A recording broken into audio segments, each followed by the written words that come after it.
Tako, zdaj bi pa Akrura Prabhuju kar predala besedo. Akrura Prabhu, I think you mostly understood me.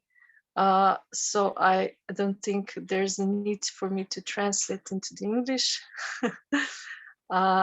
So I'm passing the word to you.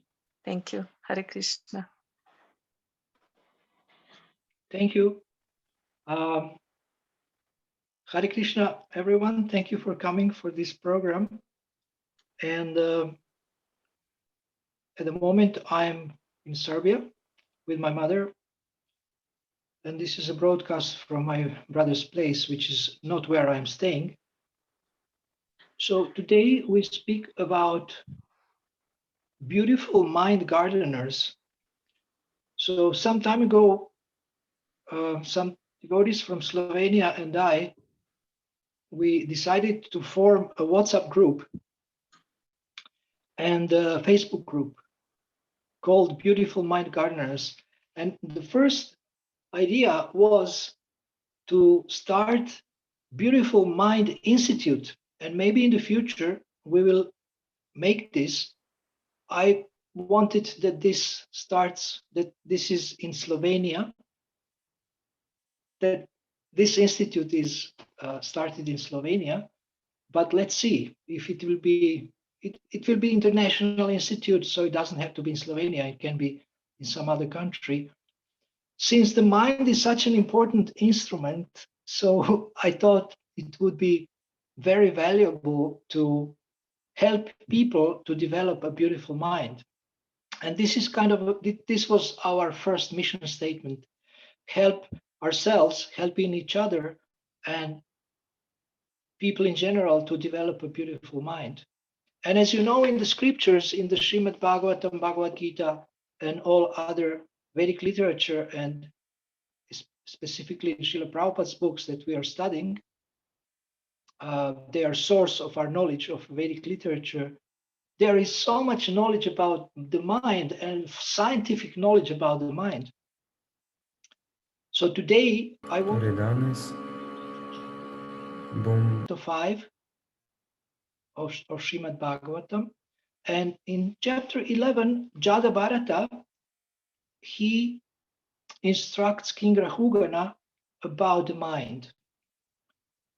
King Rahugana, by mistake, he has engaged Jada Bharata to carry his palanquin. He didn't know that Jada Bharata was an exalted personality. And Jada Bharata, in previous life, he was King Bharata, and he was born first as a deer, one life, and then next life is Jada Bharata. Jada means dull, so he decided to present himself as dull, although he was very exalted. So he also gave like a vow of silence that he will not speak. But when he was carrying the palanquin of Maharaj Rahugana, he couldn't resist. He was so, I would say, triggered by the ignorance of the king that he had to speak, and he had to share transcendental knowledge that he possessed from many lifetimes. So we are entering this conversation, and this conversation is happening after King Rahugana actually realized that Jada Bharata is an exalted personality and that he is actually his spiritual master, that he is worthy to be his spiritual guide. And he apologized. And there is a very famous verse in these chapters where King Rahugana says, I'm not afraid to go to hell or to suffer like anything, but I'm afraid of offending a Vaishnava.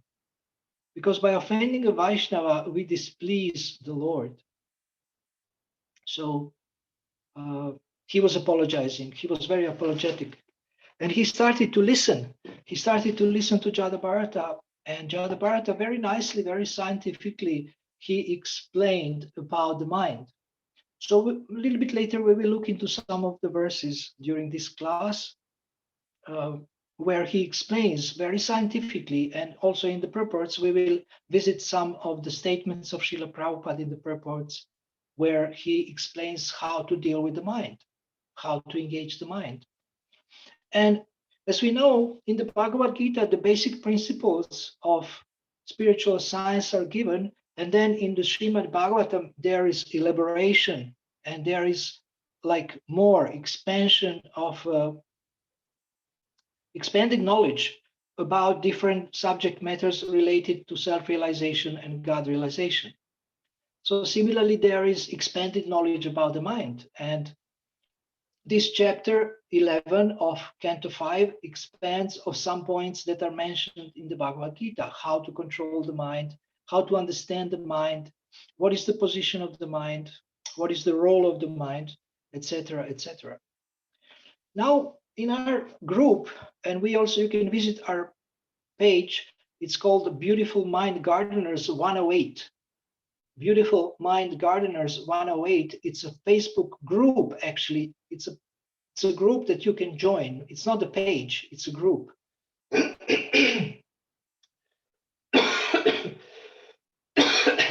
So there we post these inspirational quotes and different links, and sometimes we go live and we actually speak about how to develop a beautiful mind. We share many things there.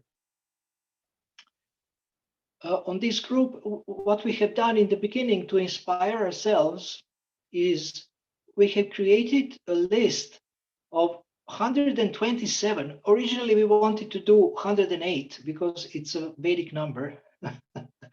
But then some of our members were very fired up to actually make a list longer. So 108 plus qualities of beautiful mind. And you can see that these qualities are actually qualities of pure devotee.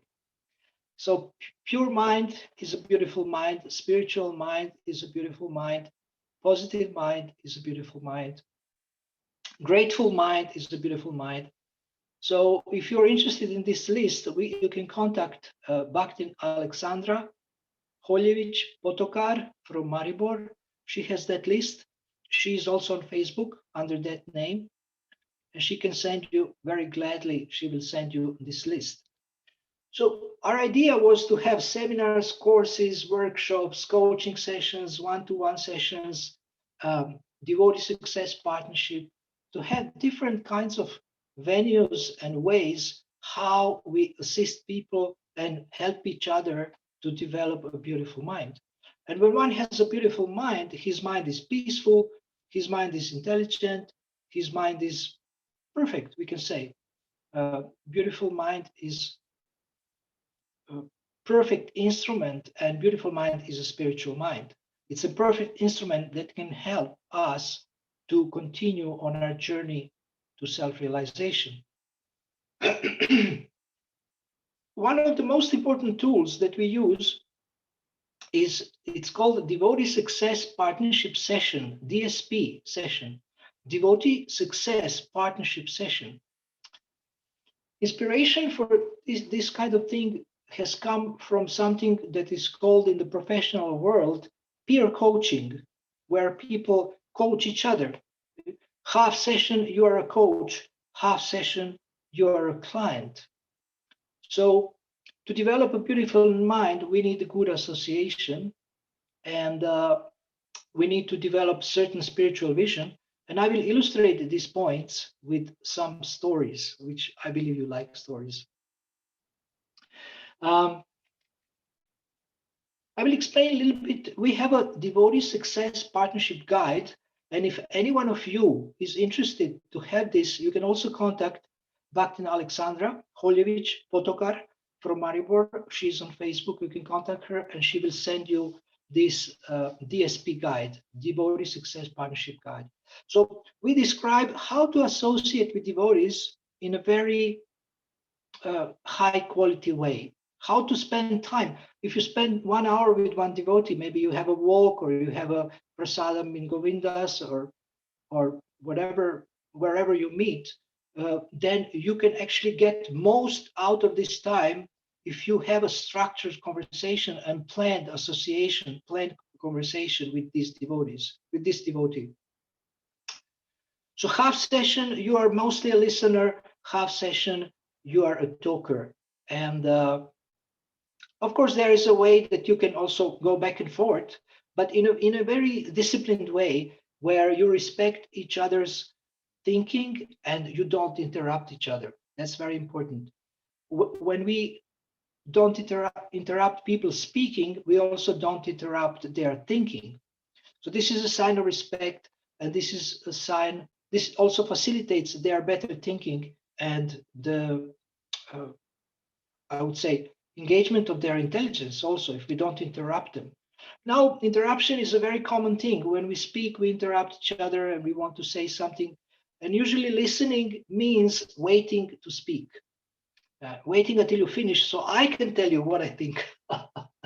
So, but this kind of listening that we are teaching in our group and we are practicing actually in our sessions between each other is a different type of listening. This type of listening is meant to liberate the human mind, to liberate the devotee's mind. So don't listen to respond, but listen to ignite, to stimulate better thinking of a devotee that is in front of you. And now, regarding, first, I want to tell a story about how we see people. How do we see people? In order to help each other to develop a beautiful mind, we need to have a certain type of vision. And of course, this is a spiritual vision of a person in front of us, but I want to explain a little bit what it means in practice.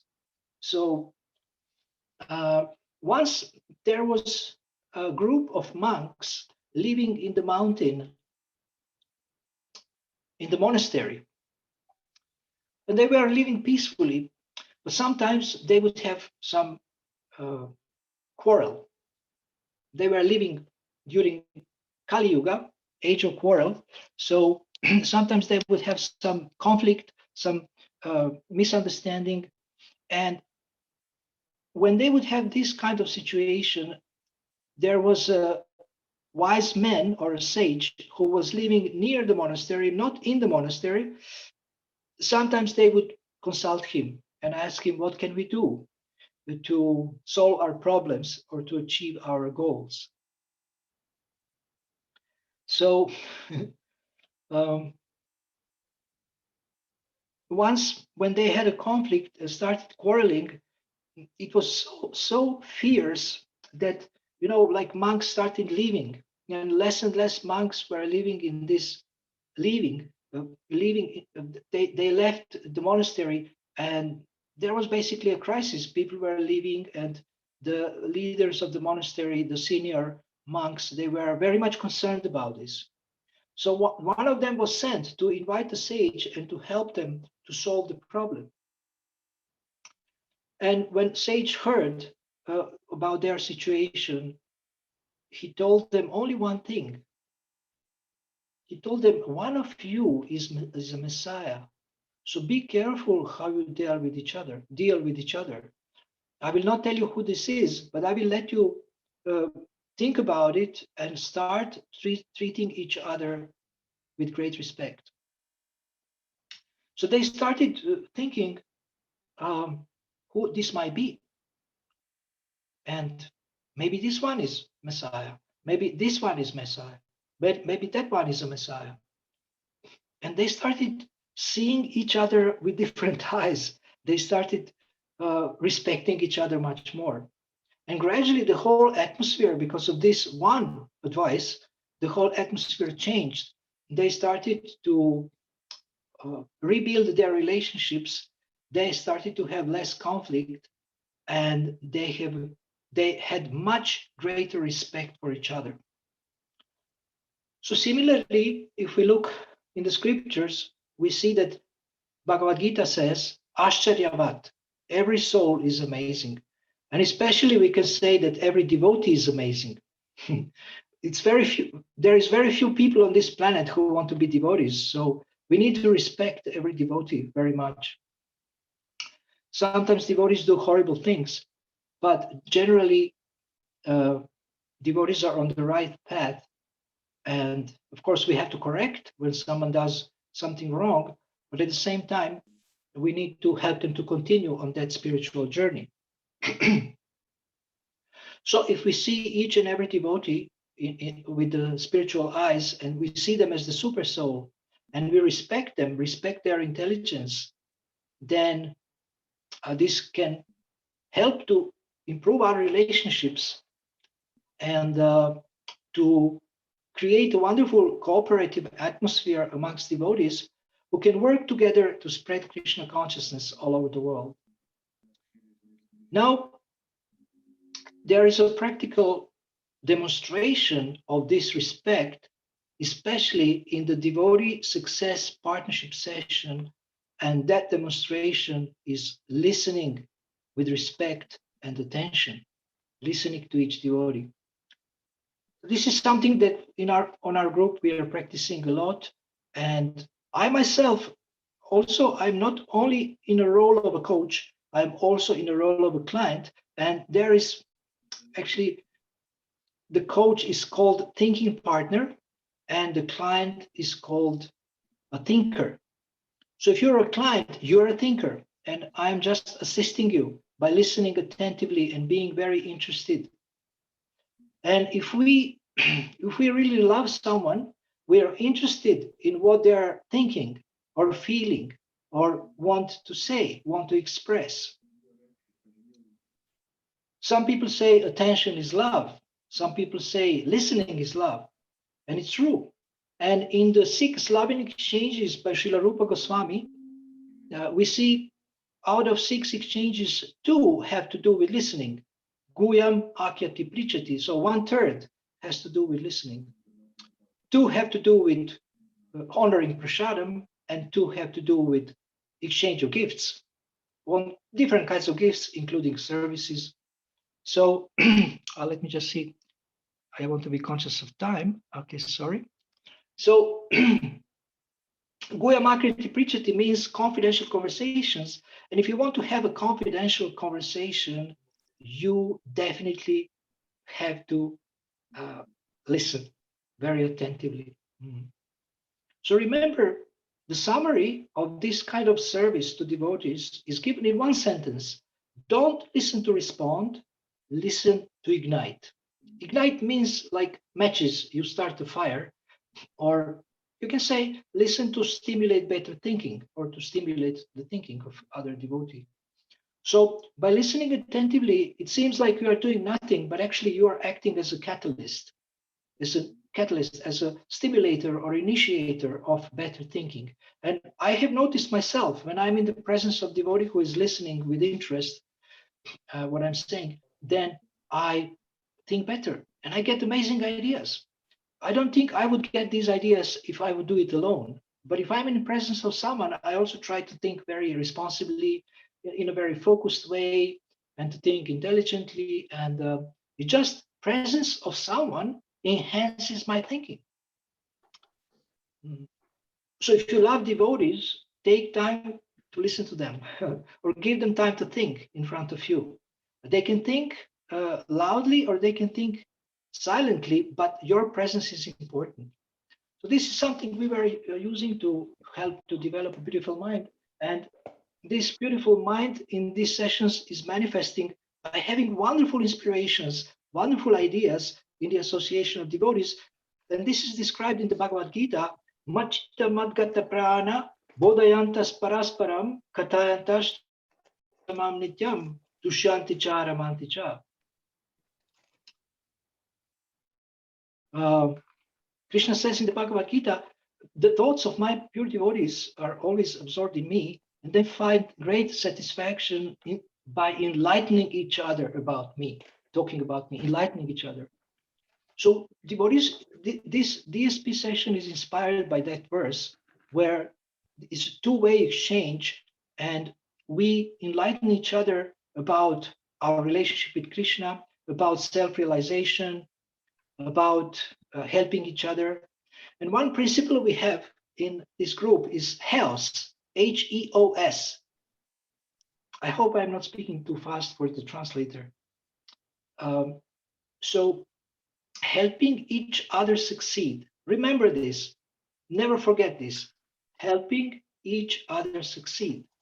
And in our DSP guide, we have given some beautiful verses from the Shastra from where we got these ideas, like this idea about helping each other succeed has come from the fifth canto of the Bhagavatam, where Prahlad Maharaj says that those who are engaged in devotional service think of each other's welfare, think of each other's benefit.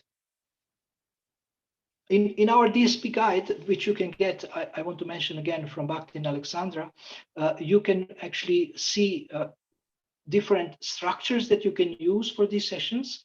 We are using structure where listening is the main tool, but you can use different other structures. For example, if you have a problem or a goal, then first thing you ask when you work with your success partner is you ask what Srila Prabhupada said about this. And let us research. Let us go to the database. Let us go to the Vanipedia. Let us go to the index of the Bhagavad Gita or Srimad Bhagavatam and research, find quotes, find statements, find knowledge about it, about this specific topic, and then discuss together how can we apply it and how can we all benefit from this wonderful transcendental knowledge.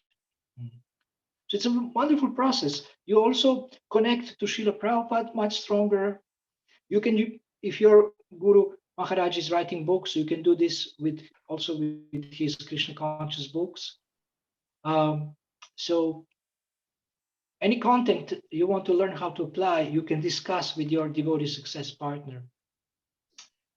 You can have japa session, japa success session where you are only discussing how to improve your chanting.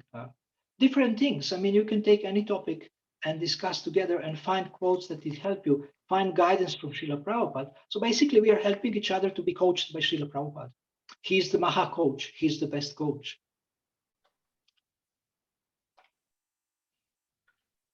As you can see, I'm trying to make a point that association is extremely important. Association is everything. So if we associate with devotees who are Krishna conscious, who are our benefactors and well-wishers, we can make a wonderful advancement. And now I want to speak a little bit before I tell you one story from American Indians about, I will not tell you about what about it is. It will remain a mystery until I start to speak about it later. So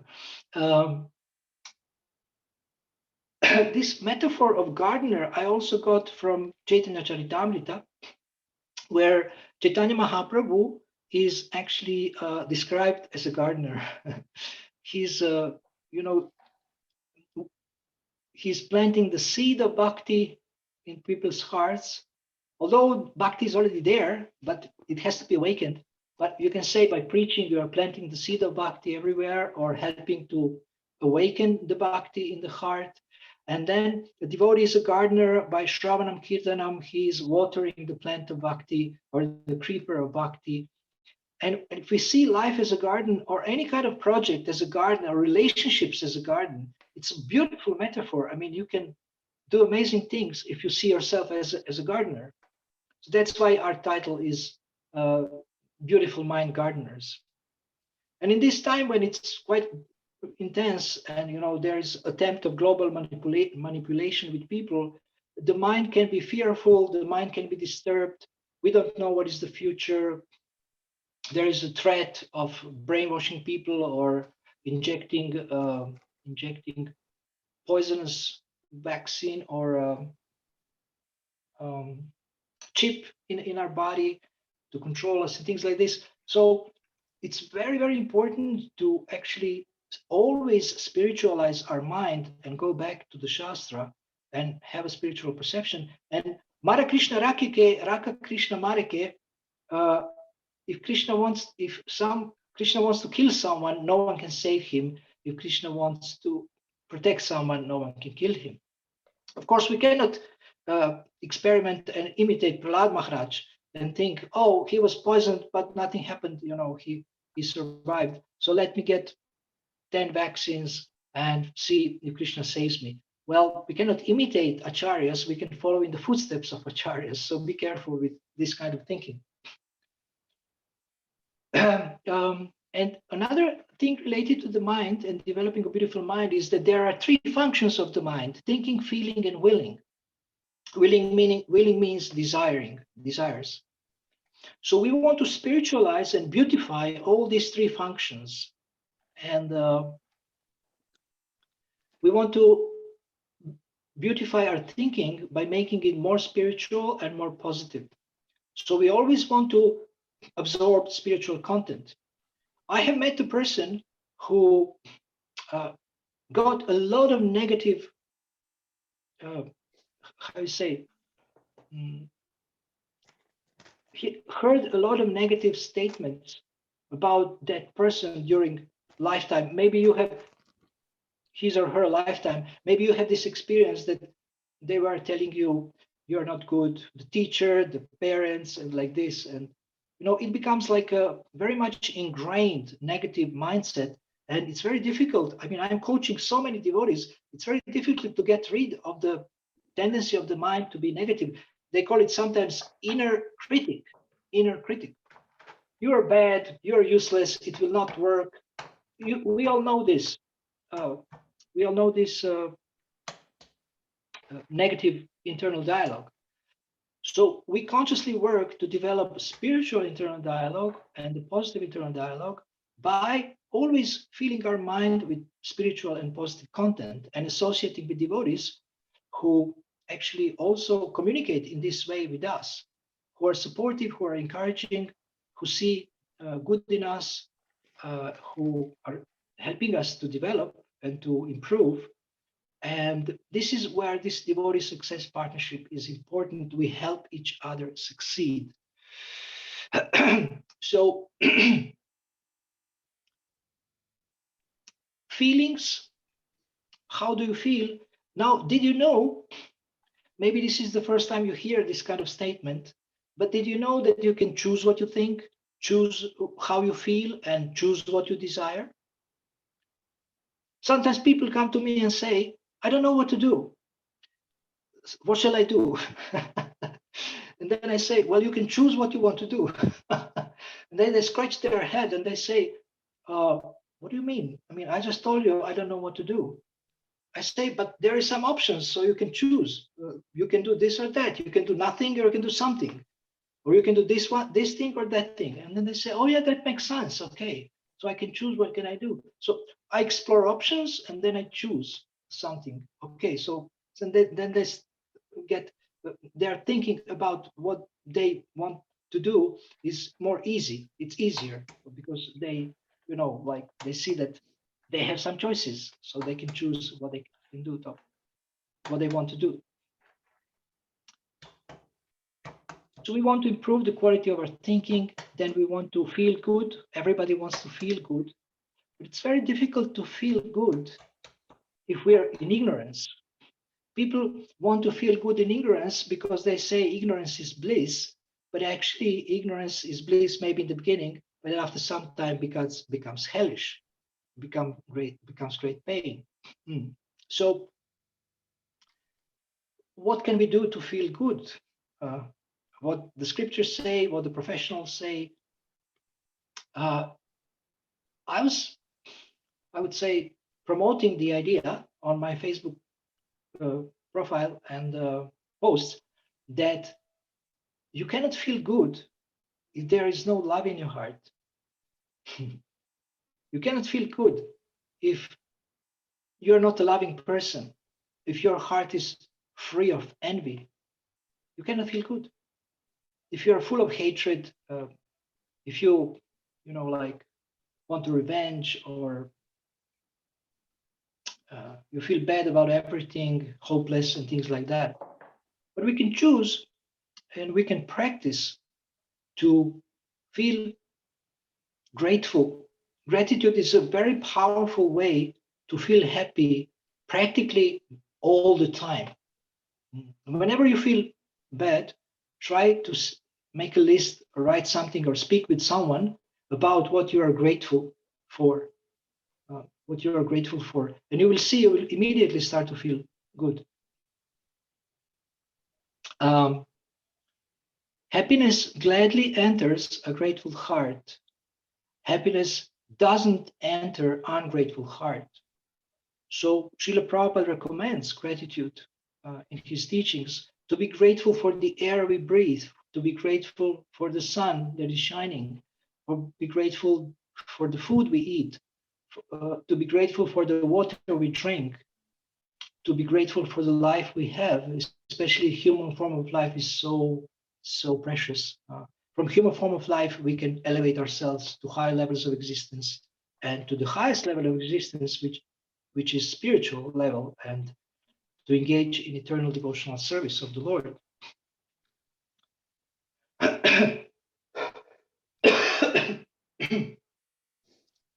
So we can improve this thinking, feeling, and willing.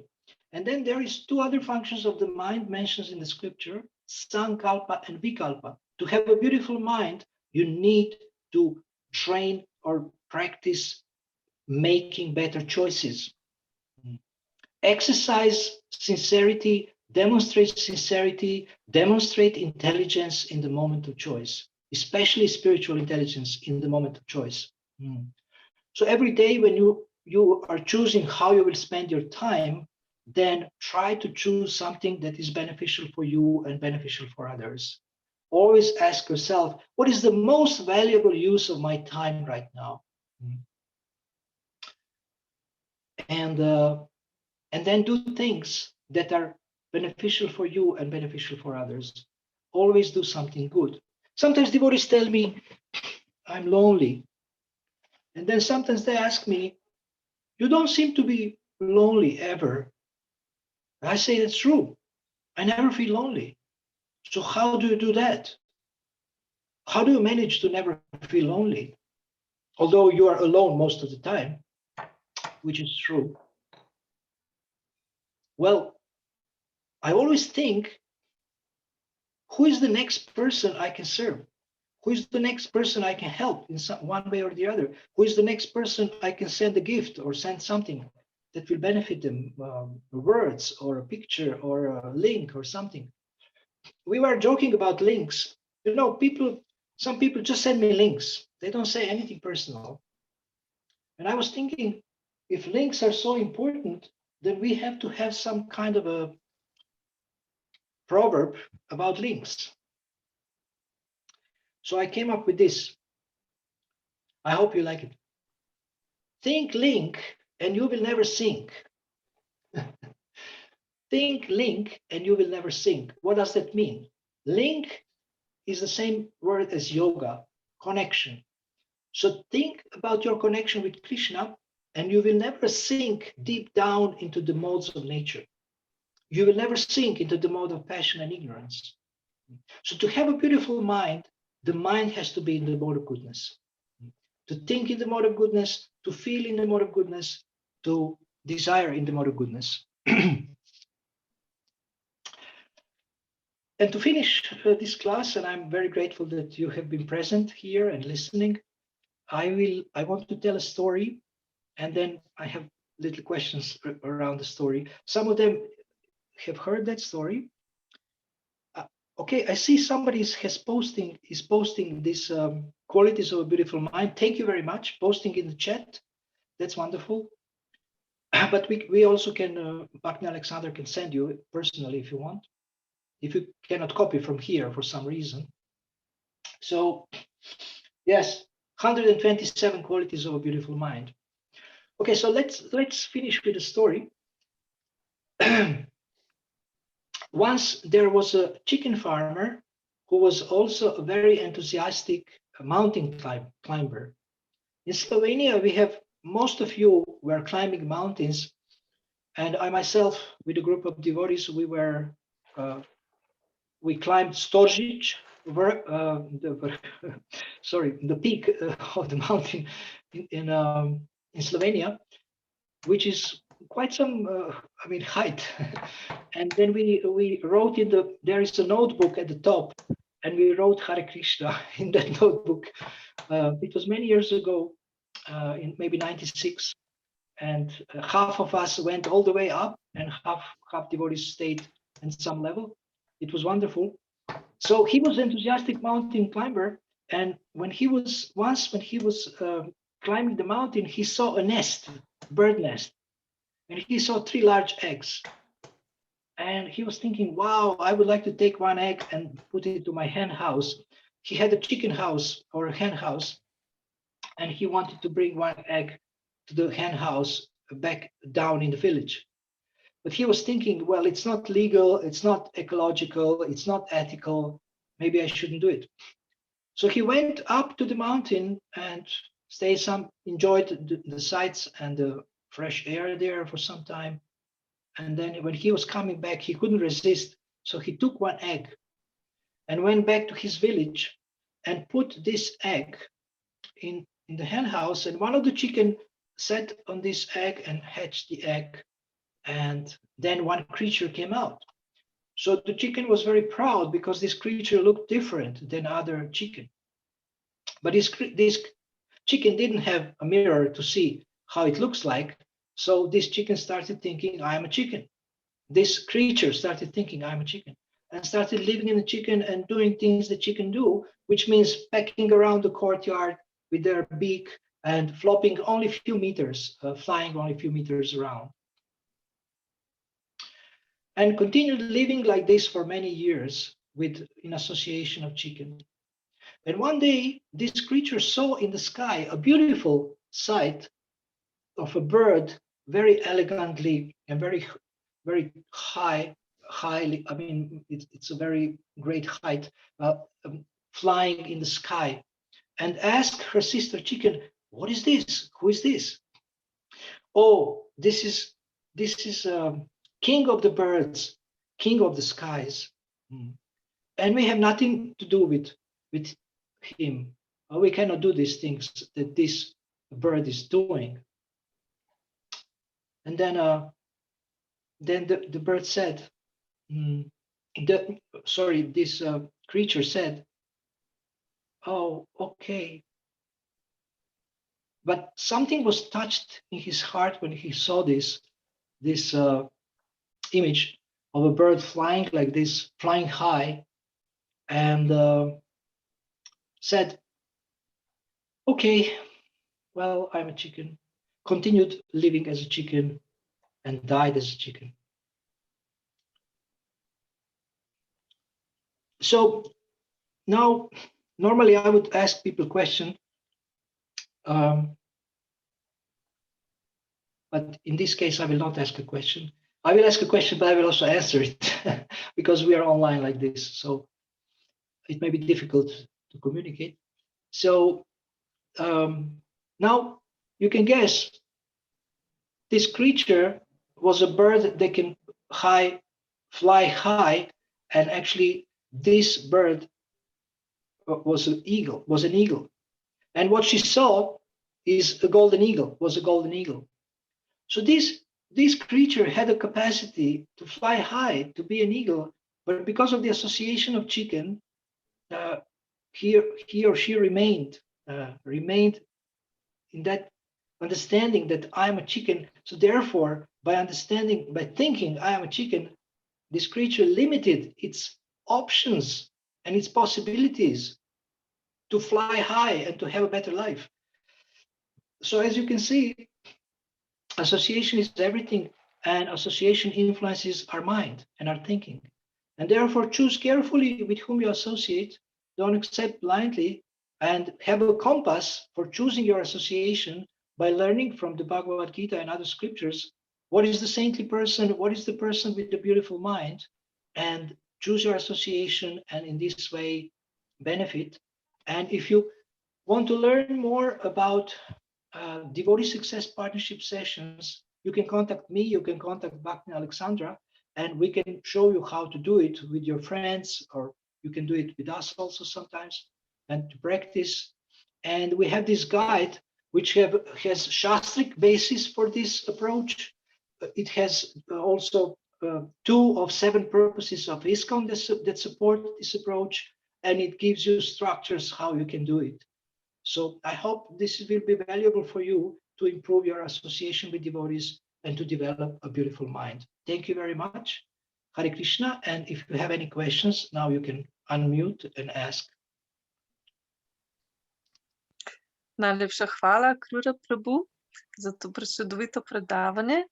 Če ima kdo še kakšno vprašanje, mi lahko napišete osebno v chat ali pa kar še boljše osebno vprašate Krura Prabhuja.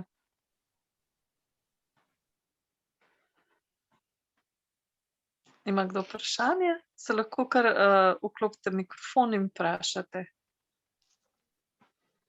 Unmute.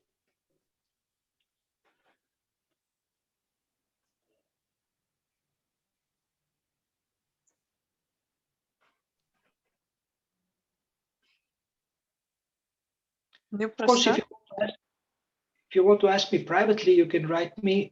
You can get from Sabina. You can get my contact details.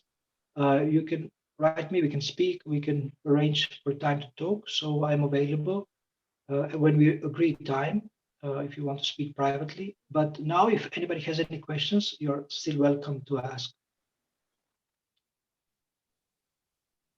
Torej, če bi ga radi vprašali osebno, lahko dobite kontakt pri meni, drugače pa lahko kar zdaj tukaj v live Zoom. Hare Krishna. Hare Krishna. Thank you for inspiring lecture. Could I just please ask? I heard that to please the devotee is very good for our spiritual life. Could I ask you from your experience how to please the devotee? What is usually pleasing for devotee, and how to get an attitude that we could please the devotees? There is many ways we can serve devotees. We can please them by serving them in various ways.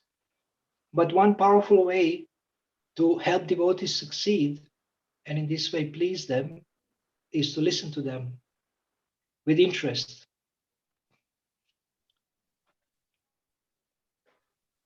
Srila Rupa Goswami describes 6 loving exchanges between devotees, which is very pleasing. Dadati pratigrinati guyam akyati prichati bhunkte bojayate chaiva shadvida pritilakshanam. So 6 loving exchanges amongst devotees are giving gifts, receiving gifts, giving prasadam, accepting prasadam, and confidential conversations, revealing your mind and listening to the other devotee reveal their mind. So these are some of the ways you can please devotees. Thank you. Okay, you're welcome.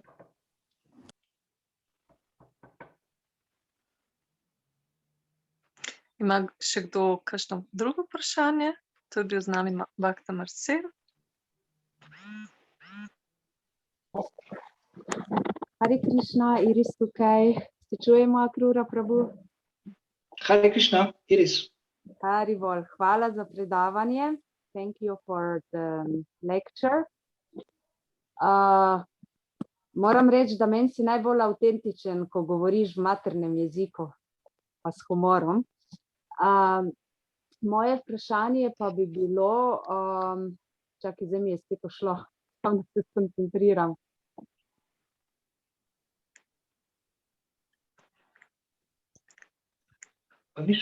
Koje je pitanje? Ja, že vprašanje, ne?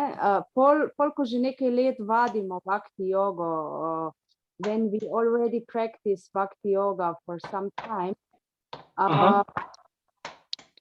maybe we lose enthusiasm, maybe we don't want to be exploit, maybe we notice some devotees like to take service, to put us in their own services. What would you suggest in such cases? Torej, kaj bi priporočal, ko že nekaj časa bhakti jogo vadimo in mogoče opazimo pri nekih bhaktah, da si želijo, da jim služimo, jaz pa imam mogoče potem občutek, da me izkorišča in vključuje v neke svoje plane, da ekspandira sebe in kaj mi priporoča ob tem. Hvala. Only one sentence. Give, but don't be naive.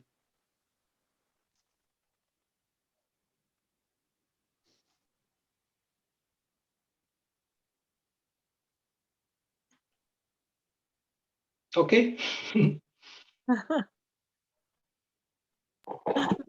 Hare Krishna. Ja, veš, ker jaz imam občutek, Okay. da moram... Hvala. Akrura Prabhu, imamo še vprašanje. Če ni Tulsi prije? Aha, pardon, Iris, kar vprosti, kar dej odgovor. Če imaš kakšno pod vprašanje? Ta notranji konflikt, ne, da pač kot bakte, jaz poskušam povsod videti Krišna. Aha, Krišna tako hoče, ne.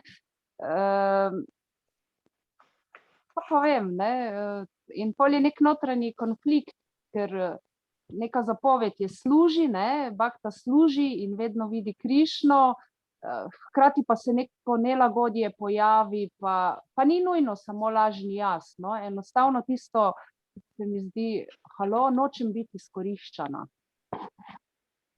In ta notranji konflikt, ja, mogoče se res lahko reši s tem, maybe this is a good solution, ja, serve, but don't be naive, ne, da vseeno pokažemo neke svoje meje, to show some limits that we have. Still, I'm still in real body. Use your intelligence to discriminate. If somebody is exploiting you, then you keep distance.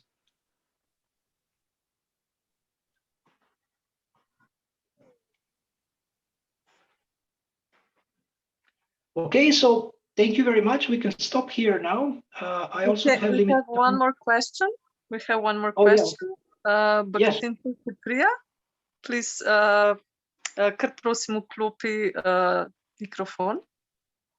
I already unmuted my phone. Thank you. Okay, perfect. Hare Krishna. And Akrura Prabhu, you spoke about choice, that we always have the choice. And so what can we do in order to increase this observer self, so that we can better observe ourselves and be more conscious about having choices, actually? Well, in my seminars, I usually have a basket of cookies. And when somebody asks such a wonderful question, I throw a cookie at them. So I would definitely throw a cookie for this question. Observer self, yeah, we should learn to observe our thoughts and our feelings and our desires almost like a neutral observer. That's very powerful. That's called self-awareness. And well, we just need to practice this.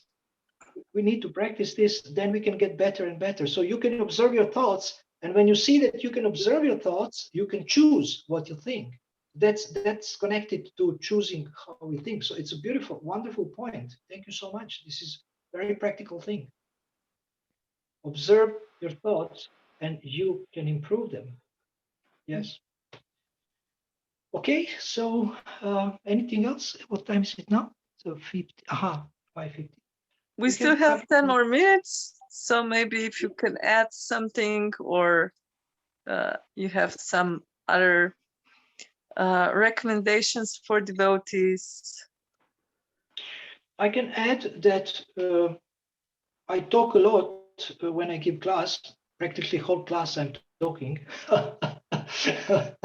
But this is what I'm expected to do. But actually, when I talk to you, please don't be afraid I will give you another lecture. When I talk to devotees, I listen between 90 and 95% of the time. And I'm interested in what you think and what you can say. And if you don't believe me, actually, you can arrange a time where we can talk and I will listen to you. That's my service for devotees for the past probably at least several months. I am very consciously trying to increase this as a service. And I see that it can be useful.